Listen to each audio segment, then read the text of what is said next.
हे भगवान, फिर उसकी गति क्या होगी? आपने तो स्पष्ट कह दिया कि जिसका मन वश में नहीं, जिसकी इंद्रियां वश में नहीं, उसके लिए योग प्राप्त होना कठिन, अर्थात भगवत प्राप्ति होना कठिन है। जो तत्परता पूर्वक संयमित होकर अपने मन को वश में कर ले, वो सुख पूर्वक भगवत प्राप्ति कर सकता है।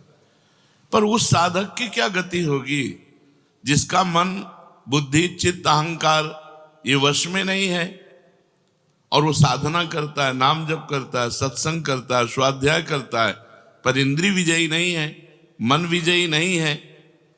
अंतिम समय उसकी भगवत स्थिति नहीं रहेगी, क्योंकि वो मन विजयी नहीं है। विषयाशक्ति है, असावधानी है, अंतकाल में मन परमात्मा में नहीं लगा, विचलित हो गया, साधन से हट गया, परमात्मा की प्राप्ति नहीं हुई। तो हे कृष्ण, कृष्ण सबको आकर्षित करने वाले, हे भगवान, आप ही जान सकते हो, इस प्रश्न का उत्तर आप ही दे सकते हो कि उसकी क्या गति होगी। तात्पर्य है कि वो नरक तो जाएगा नहीं, क्योंकि नाम जप करता है। थोड़ा भी नाम जप करता है तो नरक नहीं जाएगा, थोड़ी भी भक्ति करता है तो नरक नहीं जाएगा। अजामिल के प्रसंग में यमराज जी ने अपने दूतों को आदेश किया था कि यदि कोई भी नारायण कृष्ण हरि बोलता है, गले में कंठी बांधे, वैष्णव है, भगवान का दास है, भूल करके मत जाना, तो नरक तो जाएगा नहीं, क्योंकि साधन करता है, नाम जप करता है, पाठ करता है, पर जितेंद्रीय नहीं है, मनोनिग्रह नहीं, इसलिए भगवत प्राप्ति तो होगी नहीं, ये भगवान कह रहे हैं। पर नरक तो जाएगा नहीं, क्योंकि नाम जप करता है, और स्वर्ग की इच्छा नहीं, इसलिए स्वर्ग नहीं जाएगा, और मोक्ष इसलिए नहीं हुआ कि वो मन इंद्रियों को बस में नहीं किया। तो उसकी गति क्या होगी? काम गतिम कृष्ण गच्छति, वो किस गति को प्राप्त होगा? कश्चिन्नो भय विभ्रष्टस् छिन्ना भ्रमिव नश्यति, अप्रतिष्ठो महाबाहो विमूढ़ो ब्रह्मणा पथि। हे महाबाहु, हे अजान बाहु, संसार के आश्रय से तो रहित है और परमात्मा के मार्ग में भ्रष्ट हो गया है, परमात्मा को प्राप्त नहीं कर पाया और संसार के मार्ग को छोड़ दिया है, दोनों ओर से भ्रष्ट हुआ। उसकी क्या गति होगी? कहीं वो किसी बादलों की तरह छिन्न भिन्न नष्ट तो नहीं हो जाएगा? दोनों ओर से भ्रष्ट हुआ, अर्थात संसार मिला नहीं, परमार्थ में भगवान मिले नहीं, तो उसका समय जो परमार्थ में गया, जो भजन साधन में गया, वो सब बेकार हो गया, क्योंकि आपकी तो प्राप्ति हुई नहीं। एतन्मे संशयम कृष्ण छेतुर्मर्हस्य शेषतः त्वदन्या संशयस्यास्य छेता नाहुपपद्यते। हे कृष्ण, मेरे इस संदेह को सर्वथा छेदन करने के लिए आप ही समर्थ हैं, क्योंकि किसकी क्या गति होगी इसका निर्णय तो सिर्फ भगवान कर सकते हैं। इस संशय का छेदन करने के लिए आपके सिवाय इस सृष्टि में दूसरा कोई नहीं हो सकता, इसलिए आप का गति कृष्ण, उसकी क्या गति होगी? भगवान बोल रहे हैं, बहुत सुंदर बोल रहे हैं। पार्थ नैवेह नामुत्र विनाशस्तस्य विद्यते, नहि कल्याण कृत कश्चित् दुर्गतिम तात गच्छति। पहली बात है कि उसकी दुर्गति नहीं होगी, ये तो बस पक्की मान लो। वो नरक नहीं जाएगा, वो स्वर्ग नहीं जाएगा, मोक्ष नहीं होगा, लेकिन उनकी दुर्गति भी नहीं होगी। ऐसा नहीं है कि वो दुर्गति को प्राप्त हो जाए। जिसको अंतकाल में भगवान का स्मरण नहीं होता, उसका कहीं पतन तो नहीं हो जाता? अर्जुन का पूछना था।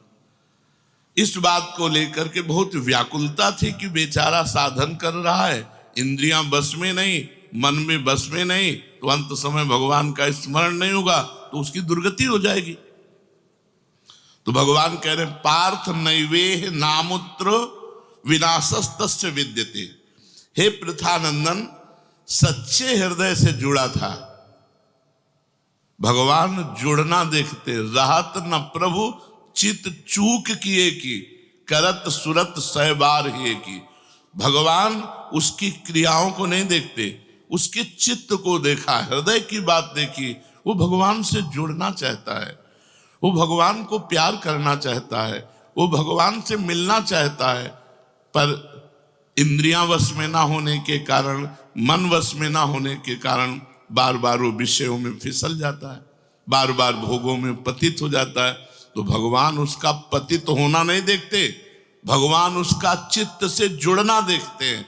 रहत न प्रभु चित्त चूक किए की, करत सुरत सवार हिए की। हृदय की बात देखते, सच्चे हृदय से भगवान में जुड़ना चाहता था। अब उसका पतन नहीं हो सकता, मरने के बाद भी पतन नहीं हो सकता।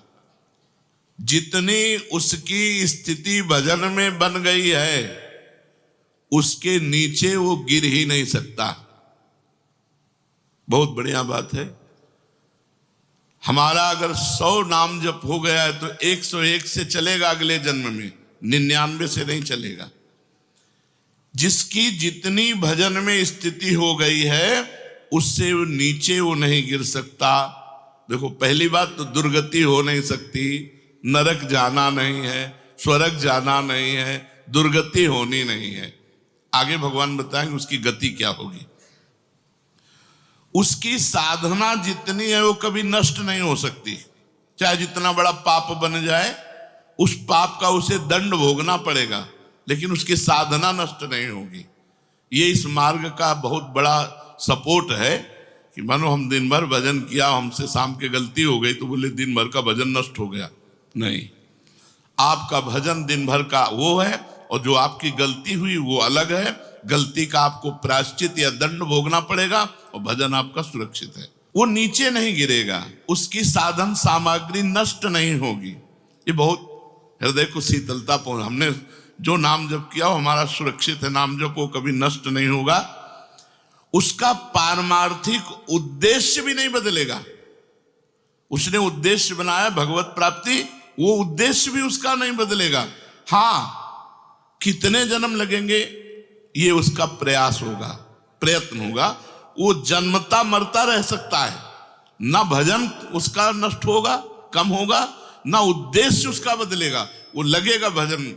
भक्ति बीज पलटे नहीं, जो जुग जाए अनंत, ऊंच नीच कुल उपजय होए संत को संत।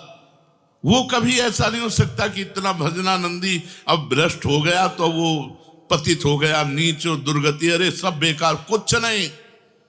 जो गलती हुई उसका दंड मिलेगा, और जहां से वो भजन कर रहा है वहीं से उसकी भजन की स्थिति आगे बढ़ेगी। जैसे उदाहरण में राजर्षि भरत का उदाहरण दिया था कि हिरन पे वृत्ति गई तो हिरन बने, लेकिन गंडकी नदी में खड़े होके हिरन बन करके भी इतना भजन किया कि अगला जन्म जड़ भरत जी के रूप में ब्रह्मबोध संपन्न महापुरुष के रूप में हुआ। तो भगवान कहते हैं, नहीं कल्याण कृत कश्चित दुर्गतिम तात गच्छति। अर्जुन, हे तात, बहुत प्यार भरा संबंध है, उसकी दुर्गति नहीं हो सकती। जो मेरा थोड़ा भी भजन किया है उसकी दुर्गति नहीं हो सकती। साधक के लिए बहुत ही पॉइंट के आश्वासन की बात कह रहे कि थोड़ा भी भजन किया तो उसकी दुर्गति नहीं हो सकती, और अगले जन्म में परमात्मा प्राप्ति की लालसा इतनी प्रबल होगी कि वो इंद्रियों मन को वश में कर लेगा। इस जन्म में जो चूक हुई वो अगले जन्म में सुधार लेगा। उसकी दुर्गति नहीं होने का तात्पर्य है कि जो मनुष्य कल्याणकारी कार्य में लगा हुआ है, जिसके लिए मनुष्य शरीर मिला है, वो कार्य कर रहा है, भजन कर रहा है, सत्संग कर रहा है, स्वाध्याय कर रहा है, ठाकुर सेवा कर रहा है, वो अपने असली कार्य में लगा हुआ है, पर उसका मन चलायमान है, उसकी इंद्रियां चलायमान, तो उसकी दुर्गति नहीं होगी। कारण कि उसका ध्येय चिन्मय तत्व भगवान में है, इसलिए उसका पतन नहीं हो सकता। मैं उसकी रक्षा करता हूं, तो उसकी दुर्गति कैसे हो सकती है? क्योंकि उसने थोड़ा भी सही मेरा भजन किया है। मेरी दृष्टि सर्वभूत हिते रता है, सब पर मोरी बराबर दाया, सब मम प्रिय सब मम उपजाए, मैं सबको प्यार करता हूं। फिर जो मनुष्य मेरी तरफ चल पड़ा, अपना किसी तरह से कल्याण परम हित मानकर मेरी तरफ चल पड़ा, तो मैं उसे सबसे ज्यादा प्यार करता हूं। फिर मैं जिसे प्यार करता हूं उसकी दुर्गति कैसे हो सकती है? प्यार तो सबको करता हूं, लेकिन जो अपना मान करके मेरी तरफ चल पड़ा, मेरा भजन करने लगा, उसकी दुर्गति कैसे हो सकती है? मेरा वो समझे न समझे, उससे वास्तविक संबंध तो है ही। ममई वांसो जीव लोके जीव भूता सनातना।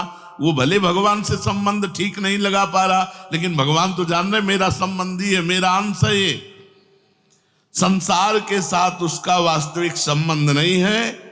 उसने मेरे साथ इस वास्तविक संबंध को, असली लक्ष्य को उसने स्वीकार किया कि अब इस जन्म में भगवान को प्राप्त करना चाहता हूं, तो चाहे जितना बड़ा गलती पड़ गई हो, अपराध पड़ गया हो, उससे दुर्गति उसकी नहीं हो सकती। भगवान कह रहे उसका किया हुआ साधन नष्ट नहीं हो सकता। हाँ, वो देखने में मोहित सा लगेगा कि भ्रष्ट हो गया, अब तो कोई भजन साधन नहीं, अब तो भ्रष्ट सा हो गया है, साधन छूटा दिखाई देगा। परंतु ऐसी परिस्थिति में भी मैं उसका साथ नहीं छोड़ता। उसने मेरा भजन छोड़ दिया, मेरा साधन छोड़ दिया, लेकिन मैं उसका, जैसे एक सत्संग में दृष्टांत में देते थे कि जगन्नाथ जी की सेवा में श्रीअंग पार्षद रहते थे, तो उनमें से एक पार्षद वैश्या संसर्ग करने लगे कुसंग के कारण। तो जब सब पार्षदों को पता चला तो उन्होंने बुलाया और कहा, देखो तुम परम पावन श्री जगन्नाथ जी के अंग सेवी हो, या जगन्नाथ जी की सेवा छोड़ो वैश्या का संग करो, या वैश्या संग छोड़ो जगन्नाथ जी का अंग संग करो। तो भगवान की माया से मोहित हुए, साधन से गिरे हुए होने के कारण उन्होंने जगन्नाथ जी का अंग संग छोड़ दिया और वैश्या का अंग संग स्वीकार किया। आश्चर्य की बात कि जब उनका शरीर पूरा हुआ, वैश्यागामी जो अंग संग सेवी थे, तो जब शरीर पूरा हुआ तो जगन्नाथ जी ने स्वप्न में अपने पार्षदों को आदेश किया कि उसकी अंत्येष्टि क्रिया हमारे पार्षदों जैसी की जाए। तो उनका प्रभु स्वप्न में ही कहा कि प्रभु उन्होंने तो आपको छोड़कर वैश्या को स्वीकार कर लिया था। तो बोले उन्होंने छोड़ दिया था, ये उनकी हिम्मत है, हमारी हिम्मत नहीं, हमारा स्वभाव नहीं है, हमारी सामर्थ्य नहीं है। हम एक बार जिसको पकड़ लिया उसको कभी छोड़ते नहीं। तो भगवान यहाँ कह रहे हैं कि कभी कभी वो मोहित हो जाता है, वो साधन छोड़ता, लेकिन मैं उसे नहीं छोड़ता। ये खास बात समझो, मैं उसे नहीं छोड़ता। उसका किया हुआ अपराध, किया हुआ पाप, भले उसको थोड़ा समय दंड भुगताने के लिए, लेकिन मैं उसे छोड़ता नहीं हूं। तो उसकी दुर्गति कैसे हो सकती है? इसलिए घटना घट सकती है। ये तो भगवान कह रहे मनमानी मत करना, कह रहे घटना घट सकती है। आपने अपराध किया, आपको पाप का दंड मिल सकता है, लेकिन मैं उसके अंदर ऐसी व्याकुलता पैदा करूंगा कि वो सब प्रपंच छोड़कर दौड़कर मेरी तरफ भाग पड़ेगा, क्योंकि मैं उसे नहीं छोड़ता। जैसे गोपियों में थोड़ा अभिमान आया, मैं अंतर ध्यान हुआ, लेकिन उन्हीं के बीच में रहकर जहां व्याकुल हुई मैं प्रकट हो गया। तो भगवान कह रहे हैं कि एक बार जिसके भीतर थोड़ी भी साधना चल पड़ी, थोड़े भी संस्कार भक्ति के पड़ गए, नाम जप करना, वाणी पाठ करना, थोड़ा भी भगवत्कार, कर्म चैव तदर्थीयम सदित्येवाभिधीयते, तो उसका कभी पतन नहीं हो सकता जो संस्कार पड़ गया भक्ति का, क्योंकि सत वस्तु का कभी अभाव नहीं होता। तो फिर प्रभु गति क्या होती है उसकी? तो भगवान कह रहे प्राप्य पुण्य कृताम लोका नुषित्वा शाश्वती समाह शुचीनाम श्रीमताम गेहे योग भ्रष्टो भी जायते। आहा, प्राप्य पुण्य कृताम लोकान, उसने गंगा स्नान किया है, उसने नाम जप किया है, उसने वाणी पाठ किया है, उसने ठाकुर सेवा की, तो कोई साधारण है? बहुत बड़ा धनी है। भले लोक भ्रष्ट हो गया है, भले इंद्रियां उसके कब्जे में नहीं, भले मन उसके कब्जे में नहीं, लेकिन साधारण जीव नहीं है। वो भगवान का जन है, उसने नाम जप किया है, वाणी पाठ किया है, ठाकुर सेवा की, धामवास किया, तीर्थ अवगान किया, प्राप्य पुण्य कृताम लोकान। जो बड़े बड़े याज्ञिकों को, कि बोले इतने यज्ञ किए, अश्वमेध यज्ञ किए, जो बड़े बड़े याज्ञिकों को जो सांगोपांग करते हैं, उन लोगों को स्वर्ग आदि लोकों पर अधिकार होता है। इसलिए वो पुण्य कर्म कहते हैं तो पुण्य लोक उनको प्राप्त होते हैं। पाप कर्म करने वालों को नरक भेजा जाता है। परंतु साधक पुण्य कर्म थोड़े किए, भजन किए, तो जैसे किसी रास्ते में चल के उसकी वीआईपी व्यवस्था की जाए, ऐसी व्यवस्था उसकी होती है स्वर्ग में। जितने दिन उसको अगला जन्म नहीं मिलेगा, उतने दिन भारी व्यवस्था स्वर्ग में उसकी होगी। पुण्यवताम लोके, जो बड़े बड़े पुण्य आत्मा पुरुष प्राप्त करते हैं, इतनी अमुक यज्ञ की, अश्वमेध यज्ञ की सांगोपांग, उनको उसकी वीआईपी व्यवस्था होगी। प्राप्य पुण्य कृताम लोका नुषित्वा शाश्वती समाहा। उसको शुभ कर्म का परिश्रम, बड़े बड़े परिश्रम करके जो स्वर्ग आदि के भोग प्राप्त करते हैं, उसे न प्रार्थना करनी पड़ी है, न शुभ कर्म करना पड़ा है, न यज्ञ आदि कर्मों का सांगोपांग अनुष्ठान करना पड़ा है। उसकी ना स्वर्ग की चाह है, तो उसकी व्यवस्था होगी। शरीर छूटते ही दिव्य लोक में जाकर के दिव्य भोगों की व्यवस्था, क्योंकि मन चंचल था ना, इंद्रियां चंचल थी ना, मृत्यु लोक के भोगों में ले भोग, स्वर्ग के भोग, सुंदर सुंदर जितने भोग हैं उन सब की बाहुल्यता। वहां भोगों की जो वासना बनी थी उसके अनुसार भोग। मान लो स्त्री की तो एक से एक अप्सरा, दुनिया का सब वैभव स्वर्ग में विराजमान है, त्रिभुवन में खूब भोगने के लिए सब एकत्रित कर दिया। क्योंकि भजनानंदी कोई साधारण थोड़ी है, उसकी वीआईपी व्यवस्था हुई। अब अंत समय से साधन में विचलित मना हो जाने के कारण जो बड़े बड़े परिश्रमों से, पुण्यों से प्राप्त होता है, वो ऐसे स्वाभाविक रूप से रास्ते में प्राप्त हो रहा है। ये उसकी गति नहीं है, ये अयाचिक वृत्ति से उसकी वीआईपी व्यवस्था है कि अब ले जा रहे हैं तो रास्ते में ऐसे थोड़ी कि कोड़ा मारते, पानी भी नहीं पिया रहे, धूप में ले जा, नहीं, सीधे उसको आनंद पूर्वक स्वर्ग आदि लोकों की दिव्य भोग वृत्तियां, जिन भोगों के लिए वो विचलित रहा है मनुष्य साधना करते समय, वो सारे भोग उसको वहां प्राप्त होंगे। वहां रहने पर इतना भोग दिलाया जाता है कि उसकी अरुचि हो जाती है स्वर्ग के भोगों से। तो मर्तलोक में आके दोबारा फंसेगा क्या?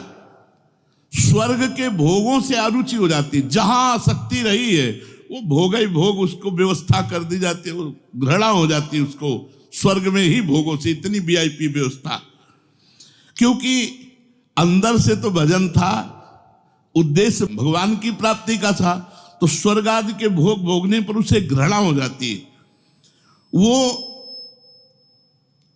अपनी वासना जो अंदर थी, जिनके कारण इंद्रियों मन को जीत नहीं पाया, वो देख लेता है, अरे अब ये तो मर्त्य लोक के भोग है, स्वर्ग के भोग, उसको वहां उसके अंदर घृणा हो जाती है। उसित्वा शाश्वती क्षमा, फिर उसे और ऊंचे लोकों में, अगर समय है अभी, तप लोक, जन लोक, महालोक, ब्रह्म लोक, ऐसे महान लोकों में उसे ऊंचे के लोकों में भेजा जाता है।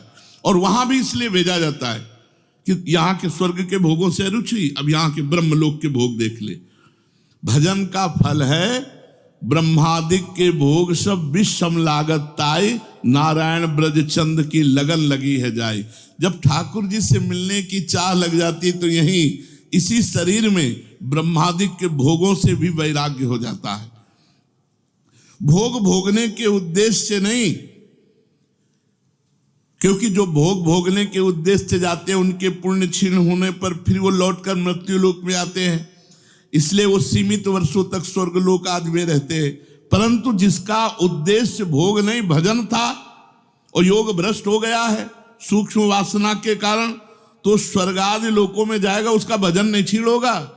जैसे पुण्य आत्मा स्वर्ग गया, भोग भोगा, तो उसका पुण्य क्षीण होगा, लेकिन इसका नहीं, इसका तो स्टॉक है, ये तो भागवतिक व्यवस्था है उसकी, ये ब्याज की व्यवस्था है। मूल तो ऐसे ही साधन संपत्ति है। देख लो, कोई घाटे का सौदा नहीं, वीआईपी व्यवस्था होगी मरने के भी बाद। अगर चूक हो गई तो, और चूक ना हुई तो सीधे निकुंज चलना है। वैसे यहां चूक हो जाए तो भी निकुंज जाना है, क्योंकि वृंदावन धाम है ना। अगर यहां शरीर छूटेगा तो यहां स्वर्ग थोड़ी ले जाएंगे, देवताओं का प्रवेश है नहीं, यहां तो वृंदा सखी सहचरियों का है। वो बहुत वर्षों तक उसके भोग सुविधा की सीमा नहीं रहती, ऐसी व्यवस्था होती है। अच्छा, जो भोग भोगने के उद्देश्य से ऊंचे लोकों में जाते हैं उनको फिर पतित होना पड़ता है, लेकिन ये योग भ्रष्ट जब ऊंचे लोकों में जाता है तो पतित नहीं होता, उसकी साधन संपत्ति प्रकाशित रहती है ज्यों की त्यों, और उसका सद्भाव जागृत रहता है। सब मिथ्या है, भगवान मिथ्या करवाते करवाते ब्रह्मलोक तक के भोगों का मिथ्या।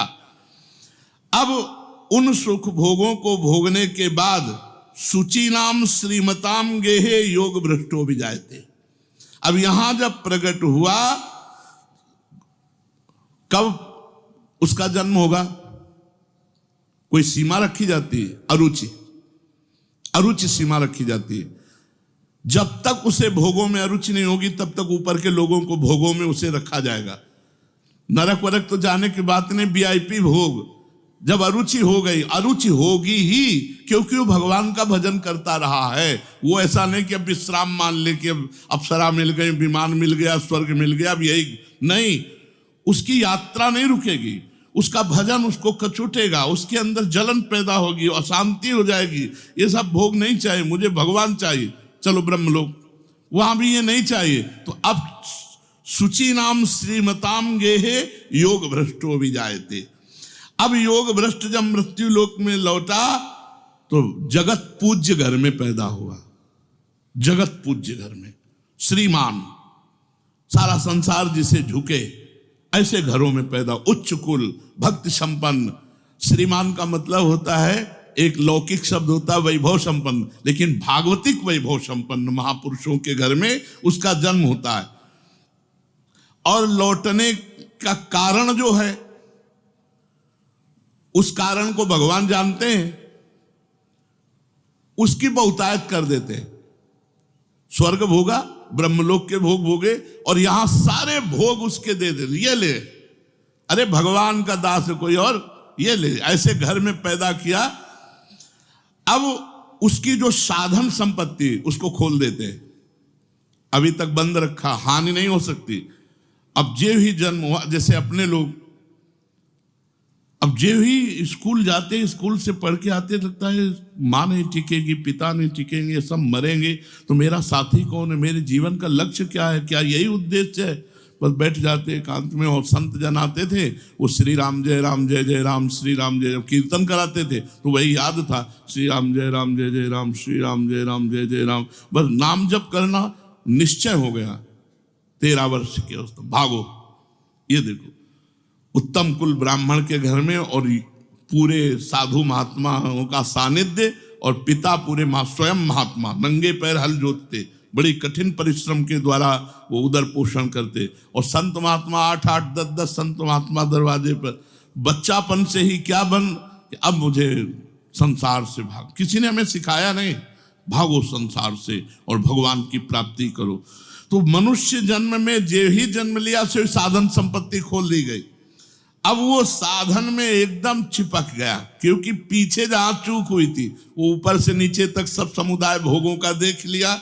अब उसका अंतःकरण साधना से परिपूर्ण होने लगा। वो जो अंकित संस्कार भोगों के थे, वो अरुचि पैदा हो गई।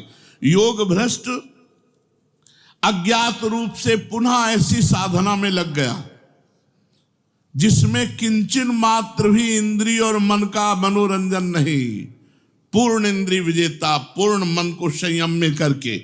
अब वो ऐसी योग भ्रष्ट जो पुरुष था, श्रीमानों के घर में जन्म लेकर के वो भोगों में फंसेगा नहीं, पुनः भजन में बड़ी तेजी से चल देगा, और ये उसका आखिरी जन्म होगा। तेजी से भजन करके वो भगवत प्राप्त हो जाएगा। तो अर्जुन जी ने पूछा था कि फिर क्या उसका पतन हो जाएगा? जो भगवान का भजन करता है, भगवत प्राप्ति नहीं कर पाया, मन वश में नहीं हुआ, इंद्रिया वश में नहीं हुई, तो भगवान ने उत्तर दिया, वो ऊंचे के लोकों में जाकर खूब सुख भोग, जिन भोगों के लिए लालायित रहा था वो सब भोग मिलेंगे, और अंत में श्रीमान के घर में, कुलवानों के घर में जन्म लेकर भक्ति का ऐसा वातावरण मिलेगा कि जन्म से ही भगवान के भजन में लगकर वो इस जन्म में भगवान को प्राप्त कर लेगा। शेष चर्चा आगे। श्री राधा वल्लभ लाल की।